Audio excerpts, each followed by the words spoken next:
welcome to today's video on DSLR photography versus mobile photography, one of the more debatable topics today in the photography world.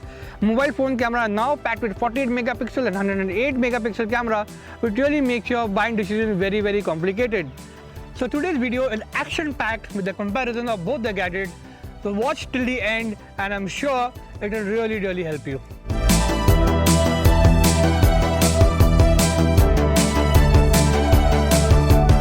The very first point that we are going to talk about here today is the sensor. Your mobile phone has a very small sensor as compared to a DSLR or a mirrorless because the device itself is so small. So what happens is when you have a small sensor, the data that you get in your phone is fairly smaller than what you would capture on a bigger camera or a full frame camera. This definitely affects your picture quality. When you blow it up on your PC or on a laptop, that's when you realize the difference between both the gadgets. And also when you shoot low light photography, that's where the sensor plays a very important role by allowing the light coming to it and giving you a sharper and a clear picture. So we are now showing you a sensor of a full frame camera. Box that you see inside a rectangular box, that is the sensor of this camera. So you can see for yourself the difference between the sensor side of a mobile and a full frame camera. The second point that we're going to talk about here that differentiates both of these gadgets are the lens. If you see your mobile, it has fixed lens. So let me show you what happens if I do a digital zoom as compared to optical zoom. Now this is my mobile and I'm going to do digital zoom. So this picture must be looking sharp to you. It is not that sharp because we have used digital zoom, which is a software based zoom and not an actual lens that we have attached to the mobile camera. Now let us see the difference between a digital zoom and an optical zoom on this mirrorless camera. So here we go, and this is a full zoom. Let me show you the comparison between both of them and you can see for yourself what the digital zoom and an optical zoom means.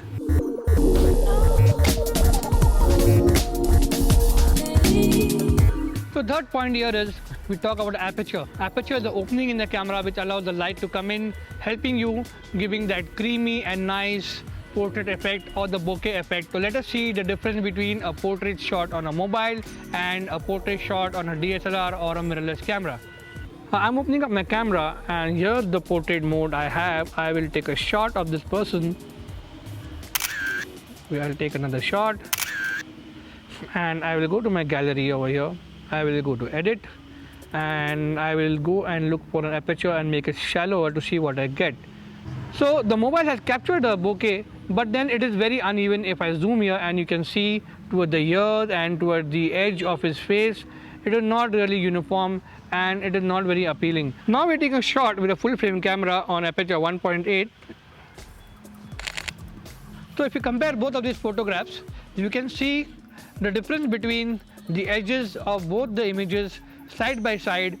Look at the edging in the mobile and look at the edges on the photo shot on the camera, on a full frame camera. It gives such a beautiful blend into the background.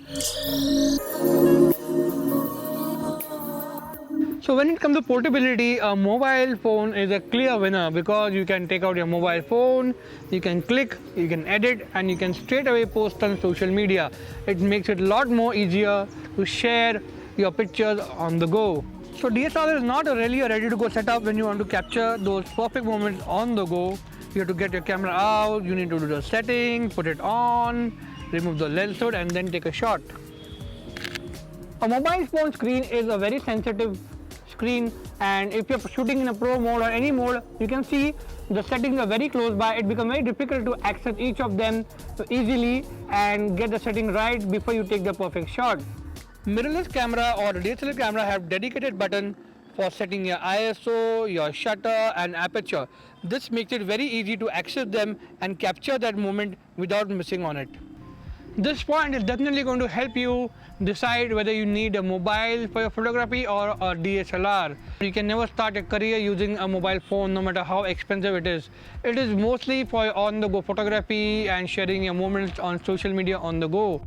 Wherein if you buy a DSLR or a mirrorless worth 35,000 to 40,000, you can definitely start your career in photography by shooting events, by shooting wedding, product photography and make a career out of it.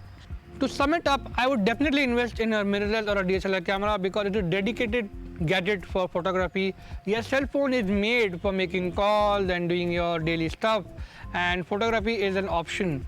So I hope this video helps you decide which one you're going to invest in. Please let me know in the comment. I will see you in the next video.